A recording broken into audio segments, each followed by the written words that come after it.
फिर से मिस्ट्री के यूट्यूब के स्टडी मंदिर चैनल पर।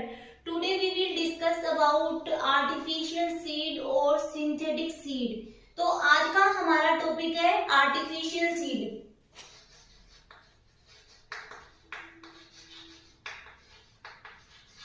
आर्टिफिशियल सीड जिसको क्या बोला जाता है, सिंथेटिक सीड भी बोला जाता है। तो स्टूडेंट्स, आर्टिफिशियल सीड या सिंथेटिक सीड के बारे में आपको पता होने से पहले आपको सबसे पहले ये पता होना चाहिए कि सीड क्या होता है। तो सीड क्या होता है, सीड के बारे में हम लोग डिस्कस करते हैं कि ये मान लो ये है कोई सीड कोट और ये है कोटिलिडन्स और यहाँ पे क्या है इसका एम्ब्रियो। तो जैसा कि आप लोगों को पता है स्टूडेंट्स की एम्ब्रियो के द्वारा ही किसी प्लांटलेट का फॉर्मेशन होता है। जब हम लोग यहाँ पे डाइकोट सीड के बारे में बात करें तो कोई डाइकोट सीड लिया हम लोगों ने, उसको हम लोग बोते हैं। बोने के बाद में जब उसमें से जो एम्ब्रियो होता है वो ही प्लांटलेट का फॉर्मेशन करता है। तो यहाँ पे क्या प्रेजेंट है, इसके अंदर एम्ब्रियो प्रेजेंट होता है। आगे जाकर ये ही क्या करता है, एम्ब्रियोनिक एक्सिस का फॉर्मेशन करता है, जिससे कि ऊपर की साइड क्या बनता है, ब्लूमूल का फॉर्मेशन होता है और नीचे रेडिकल का फॉर्मेशन होता है। इस प्रकार से ये एक डाइकोट सीड है। तो हम लोग बाकी ये एम्ब्रियो के अंदर क्या है, वो सारी चीजें प्रेजेंट होती है जिससे कि एक प्लांटलेट का फॉर्मेशन होता है। सेम एज एक आर्टिफिशियल सीड होता है। देखो हम लोग बायोटेक्नोलॉजी के अंतर्गत पढ़ रहे हैं कि आर्टिफिशियल सीड हम क्यों डेवलप करते हैं आर्टिफिशियल सीड, क्योंकि कई बार क्या होता है स्टूडेंट, जैसे कि कोई भी क्रॉप है, जैसे विंटर सीजन की क्रॉप है तो वो विंटर सीजन में होगी, समर सीजन की क्रॉप है तो वो समर सीजन में होगी। उनसे जो हमें सीड मिलेंगे वो कई बार ऐसे होता है कि कई सीड डैमेज हो जाते हैं और हम लोगों को क्या थोड़ी क्वांटिटी में प्राप्त होते हैं। और कई बार क्या होता है कि जब उनके बोने का टाइम होता है तो वो सीड डोरमेंसी में चले जाते हैं। तो इसीलिए बायोटेक्नोलॉजी के माध्यम से आर्टिफिशियल सीड बनाए जा रहे हैं कि आर्टिफिशियल सीड को क्या होता है, किसी सीजन की जरूरत नहीं होती, उनको हर सीजन में ग्रो करवाया जा सकता है। तो इसीलिए आर्टिफिशियल सीड को डेवलप किया जा रहा है ताकि किसी भी सीजन का वेट नहीं करना पड़े। जैसे समर सीजन के कोई प्लांट्स है जो समर सीजन में ही सीड देते हैं, तो उन सीड को पाने के लिए हमें समर सीजन का वेट करना पड़ेगा। तो प्लांट टिश्यू कल्चर का के द्वारा क्या किया जा रहा है, ऐसे प्रकार की टेक्निक डेवलप की जा रही है जिसके द्वारा जो मान लो कई प्लांट है वो एंडेंजर्ड प्लांट है या एंडेंजर्ड स्पीसीज है, तो उनके रैपिड क्लोन बनाए जा रहे हैं ताकि उन प्लांट को फ्यूचर में भी क्या किया जा सके, उनका कंजर्वेशन किया जा सके। इसलिए बायोटेक्नोलॉजी के द्वारा आर्टिफिशियल सीड को बनाया जा रहा है। अब हम लोग बात करते हैं कि आर्टिफिशियल सीड होता क्या है।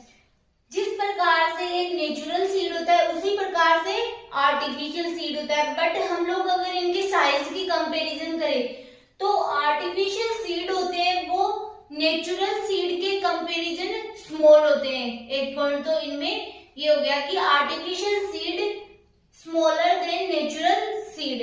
फिर हम लोग बात करें कि ये क्या होते हैं, जेल के बीड्स होते हैं। जेल का मतलब तो समझ में आता है आपको, जेल के बीड्स होते हैं जिसमें क्या होता है, सोमेटिक एम्ब्रियो होता है। ये मान लो ये जेल का मतलब कोई कवरिंग है, इसके अंतर्गत क्या है, सोमेटिक एम्ब्रियो है। और ये क्या है, अब हम लोग प्लांट टिश्यू कल्चर में करवा रहे हैं तो इसमें जरूर से न्यूट्रिएंट मीडिया तो प्रेजेंट होगा ही ना, कि उसमें सारे कंपोनेंट्स प्रेजेंट होंगे तब ही तो एक ये प्लांटलेट को में कन्वर्ट होने के लिए की एबिलिटी रखता होगा। तो लेबोरेटरी में एक ऐसा सीड तैयार किया गया जिसके अंतर्गत क्या डाले गए, इसके अंदर बोस मतलब एक प्लांटलेट के फॉर्मेशन में जितनी चीजों की नीड होती ना वो सारी चीजें इसमें डाली गई। फिर इसके ऊपर एक कवरिंग बनाया गया किसी भी जेल का, जैसे वो कैल्शियम एल्जिनेट है या फिर उसको कवर किया गया। और फिर इसको ग्रो करवाते हैं, तो ये उस प्लांट जो नेचुरल प्लांटलेट होते हैं उसी प्लांटलेट की तरह ही ग्रो करते हैं। तो ये एक प्रकार का, ये तो है नेचुरल सीड, ये है आर्टिफिशियल सीड। बट इसकी साइज कैसी होती है, स्मॉल होती है इनके कंपैरिजन में, और इसमें क्या प्रेजेंट होता है, एक सोमेटिक एम्ब्रियो प्रेजेंट होता है, और वो वहां क्या क्या होता है, एनकैप्सुलेटेड होता है किसी जेल के द्वारा। इसको सबसे पहले एक साइंटिस्ट थे किमुरा सीजी, इन्होंने इस कॉन्सेप्ट को दिया था आर्टिफिशियल सीड को 1977 में। टी मुरासिच नामक साइंटिस्ट ने आर्टिफिशियल सीड का कॉन्सेप्ट दिया गया था। उन्होंने कि इस प्रकार के सोमेटिक एम्ब्रियो को जेल के बीड्स के रूप में रेडी किया कि उनमें सारे न्यूट्रिएंट्स प्रेजेंट होते हैं जिससे कि एक होल प्लांट का रीजनरेशन हो सके। अब हम आगे आज क्या क्या डिस्कस करने वाले हैं, एक तो इसकी डेफिनेशन पढ़ेंगे हम लोग, फिर पढ़ेंगे हम लोग इनके कौन कौन से टाइप्स होते हैं। नॉर्मली 2 टाइप्स के होते हैं, एक तो डिसेक्टेड,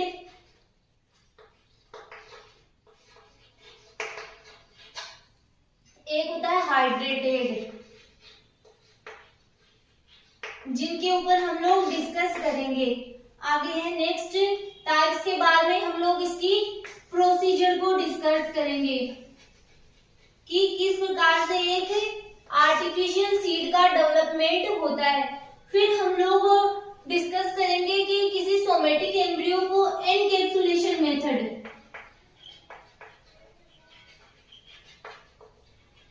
कि एनकैप्सुलेशन के कौन कौन से मेथड होते हैं। फिर हम लोग इसके डिसएडवांटेज और डिसएडवांटेज स्टडी करेंगे।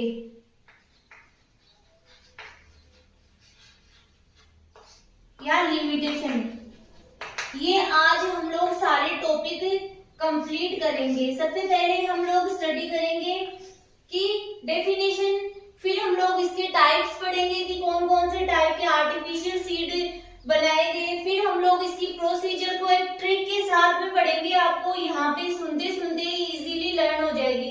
फिर हम लोग स्टडी करेंगे इसके एडवांटेज और लिमिटेशन या डिसएडवांटेज क्या होती है, विथ नोट्स के साथ में। हम लोग यहाँ पे आपके नोट्स प्रिपरेशन के लिए लिखा हुआ है कि आर्टिफिशियल सीड या सिंथेटिक सीड। डेफिनेशन क्या होती है इसकी, the encapsulated somatic embryo is called an artificial seed, कि जो सोमेटिक एम्ब्रियो क्या होता है, एनकैप्सुलेटेड होता है, वो ही क्या कहलाता है, आर्टिफिशियल सीड कहलाता है। फिर the somatic embryo is protected by covering with, जो सोमेटिक एम्ब्रियो होता है वो किसके साथ प्रोटेक्टेड रहता है, covering with calcium alginate beads. ठीक है, जो सोमेटिक एम्ब्रियो वो ही किसके साथ कवरिंग रहता है, कैल्शियम एल्जिनेट बीड के साथ कवर रहता है। Artificial seed concept was first given by T Murashige 1977 में। जो टी मुरासिच नामक साइंटिस्ट थे उन्होंने सबसे पहले आर्टिफिशियल सीड का कॉन्सेप्ट दिया था। फिर नेक्स्ट है आपके कि आर्टिफिशियल सीड के सोमेटिक एम्ब्रियो में होल प्लांट रीजनरेशन की कैपेसिटी पाई जाती है। जैसा कि मैंने बताया कि आर्टिफिशियल सीड होता है उसमें होल प्लांट रीजनरेशन की कैपेसिटी पाई जाती है। तो इसका मतलब ये हुआ कि जो आर्टिफिशियल सीड है उसमें वो सारे ग्रोथ रेगुलेटर्स या फिर अन्य एंटीबायोटिक्स वगैरह सब प्रेजेंट होता है जिससे कि एक प्लांट रीजनरेट हो सकता है। Artificial seed smaller in size when compare to natural seed. Artificial seed होता है वो नेचुरल सीड की तुलना में स्मॉल होता है, छोटा होता है। आर्टिफिशियल सीड जेल के बीड्स होते हैं, जेल नहीं होता क्या, उसके बीड्स होते हैं। जैसे अभी हम लोग डायग्राम के साथ में आगे समझेंगे कि ये कोई आर्टिफिशियल सीड है, इसके ये बाहर क्या है, ये एक कवरिंग है इसके, और ये क्या है, इसके अंदर सोमेटिक एम्ब्रियो है। फिर है जिनमें somatic embryo nutrients, growth regulator and antibiotics present होते हैं जिससे एम्ब्रियो बर्ड हेल्दी प्लांट के रूप में डेवलप हो सकता है। Based on the techniques two type of artificial seed are produced, कि जो टेक्निक्स है उसके आधार पर दो टाइप के आर्टिफिशियल सीड प्रोड्यूस किए जा सकते हैं। फर्स्ट है आपके डिसेक्टेड सिंथेटिक सीड, सेकंड है हाइड्रेटेड सिंथेटिक सीड्स। फर्स्ट देखते हैं हम लोग, desiccated synthetic seed are produced naked और polyethylene glycol encapsulated somatic embryo. जो डिसेक्टेड सिंथेटिक सीड होते हैं वो पॉलीइथाइलिन ग्लाइकोन द्वारा एनकैप्सुलेटेड होते हैं। सेकंड देखते हैं हाइड्रेटेड सिंथेटिक सीड। तो इजीली याद होने वाला है कि डिसेक्टेड सीड होते हैं वो पॉलीइथाइलिन ग्लाइकोल द्वारा कवर रहते हैं। Hydrated synthetic seeds are produced by hydrogels like sodium alginate या पोटेशियम एल्जिनेट से कवरिंग रहते हैं। कौन से हाइड्रेटेड सिंथेटिक सीड्स होते हैं वो इनके द्वारा कवरिंग रहते हैं। आगे हम लोग इसकी मैकेनिज्म भी पढ़ेंगे कि किस प्रकार से एक आर्टिफिशियल, आगे है स्टूडेंट्स आपके procedure for production of artificial seed की प्रोसीजर क्या होती है, किस प्रकार से एक आर्टिफिशियल का इन विट्रो डेवलपमेंट होता है। सबसे पहले एस्टेब्लिशमेंट ऑफ केलस कल्चर। केलस कल्चर को सबसे पहले क्या किया जाता है, एस्टेब्लिश की जाता है। उसको एस्टेब्लिश मतलब उसको स्थापना करना होता है, लेकिन यहाँ पे है कि उसको केलस कल्चर को एस्टेब्लिश करना। फिर है induction of somatic embryogenesis in callus culture. जब केलस कल्चर को हम न्यूट्रिएंट मीडियम में डालते हैं तो इसमें क्या हो जाता है, induction of somatic embryogenesis. Somatic embryogenesis में क्या होता है केलस कल्चर में इंडक्शन होता है, जिससे कि किसका फॉर्मेशन होने लग जाता है, सोमेटिक एम्ब्रियोजेनेसिस होने लग जाता है। फिर मैच्योरेशन ऑफ सोमेटिक एम्ब्रियोजेनेसिस, इसका क्या होता है, सोमेटिक एम्ब्रियोजेनेसिस में क्या होता है, मैच्योरेशन होता है। फिर synchronisation and singulation of somatic embryo, कि जो सोमेटिक एम्ब्रियोज होते हैं उनको अलग किया जाता है, साथ साथ ही समानांतर होता है। इसका मीनिंग सिंक्रोनाइजेशन यानी समानांतर और सिंगुलेशन मतलब एकल, इनको अलग अलग किया जाता है। फिर mass production of somatic embryo, somatic embryo के ऊपर मास प्रोडक्शन होने लग जाता है। फिर आपके standardisation and encapsulation of somatic embryo का क्या होता है, एनकैप्सुलेशन होता है। और एनकैप्सुलेशन किसके द्वारा होता है आप लोगों को बताइए, या तो कैल्शियम एल्जिनेट या फिर पोटेशियम एल्जिनेट के द्वारा इसके ऊपर क्या किया जाता है, एनकैप्सुलेशन किया जाता है। फिर है mass production of synthetic seed. अब जो हमें जो एनकैप्सुलेटेड सोमेटिक एम्ब्रियो मिलते हैं उनके ऊपर भी क्या होता है, मास प्रोडक्शन होता है। Test for embryoids to plant conversion. अब इनको क्या कहते हैं कि इनका प्लांट कन्वर्जन करा के मतलब इनको टेस्ट किया जाता है। फिर इनको क्या किया जाता है, green house and field planting, इनको फील्ड में प्लांट किया जाता है और ग्रीन हाउस में भी इनको प्लांट किया जाता है। तो ये आपके मेथड हो चुका है प्रोसीजर, आर्टिफिशियल सीड किस प्रकार से फॉर्मेशन होता है। यहाँ पे मैंने एक सिंपल सी ट्रिक लिखी हुई है जो आप देख सकते हो। अगर आपको इससे बेटर कोई ट्रिक मिले तो आप लिख सकते हो कि इनके सबके फर्स्ट लेटर मैंने यहाँ पे लिखे हुए हैं। फिर इसके ऊपर ये ट्रिक बनाई है, देखो EIMS इन इंसानों में से मैंने समझदार मनुष्य तुझ जैसा। ठीक है, इससे अगर आपको कोई और बेटर ट्रिक मिले तो आप वो लिख सकते हो, ताकि आपको ये इजीली लर्न हो जाए कि आप एक ही इसको लर्न करोगे कि एस्टेब्लिशमेंट ऑफ केलस कल्चर, जैसे भी आप लर्न करोगे इसको लिख के लर्न करोगे या समझ के लर्न करोगे। एक आपने एक ट्रिक लिखी कि हाँ कि आर्टिफिशियल सीड के टाइम हम लोगों ने एक ट्रिक लिखी थी, इन इंसानों में से मैंने समझदार मनुष्य तुझ जैसा। तो इसको आपने लिखा, फिर इसके ऊपर जो आप ये वर्ड है वो लिख के, फिर ई यानी एस्टेब्लिशमेंट ऑफ केलस, फिर है आई यानी induction of somatic embryogenesis in callus culture, M यानी maturation of somatic embryo, S for synchronisation and singulate of somatic embryo. तो इस प्रकार से आपको इजीली ये लर्न हो जाएगा।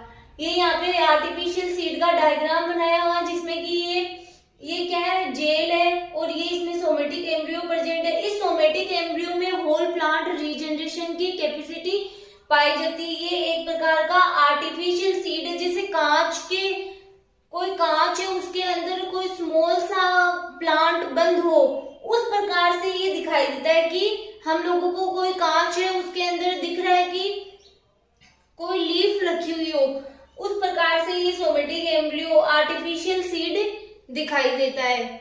आगे हम लोग देखते हैं कि इसमें method for artificial seed encapsulation, की आर्टिफिशियल सीड को किस प्रकार से एनकैप्सुलेटेड बनाया जाता है, तो उसके कौन कौन से मेथड आपके दिए गए। First, gel complexation and a dropping method, कि एक प्रकार की कोई भी सॉल्यूशन है उसके ड्रॉप को डालना, और कौन सा सॉल्यूशन है वो यूज किया जाता है कि उसके द्वारा उसको एनकैप्सुलेशन किया जाता है आर्टिफिशियल सीड को। तो isolated somatic embryos are mixed with 0.5 to 5% sodium alginate and dropped into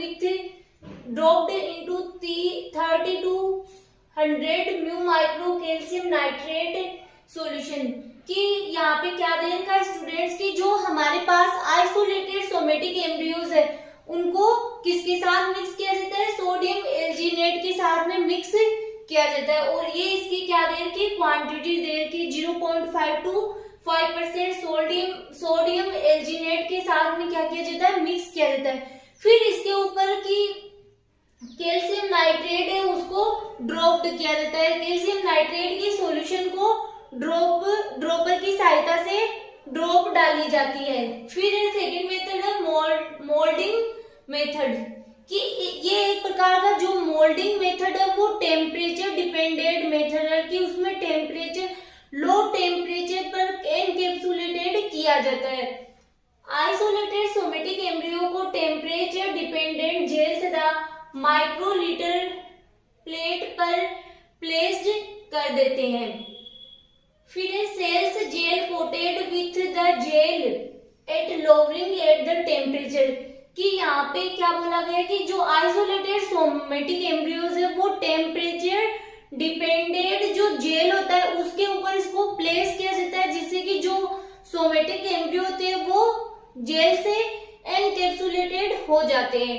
फिर आपके कुछ एडवांटेज और लिमिटेशन या डिसएडवांटेज भी दे रखे कि आर्टिफिशियल सीड के क्या एडवांटेज है और क्या डिसएडवांटेज है। तो आप देख सकते हो यहाँ पे advantage, high volume large scale propagation method. Second है direct deliver to propagules to the field.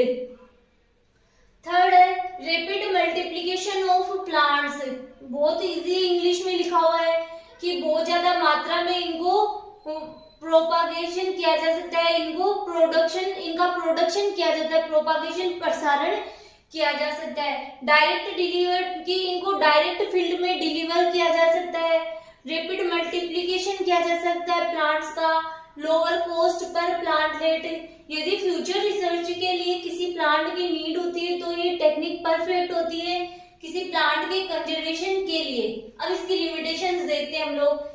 इसके द्वारा ओनली लिविंग प्लांट का ही प्रोडक्शन किया जा सकता है, ये इसकी क्या लिमिटेशन है या फिर डिसएडवांटेज है, कमी है ये इसकी। सोमेटिक एम्ब्रियो में इम्प्रॉपर मैच्योरेशन पाया जाता है, ये भी एक प्रकार का इसका क्या है, इसकी लिमिटेशन है।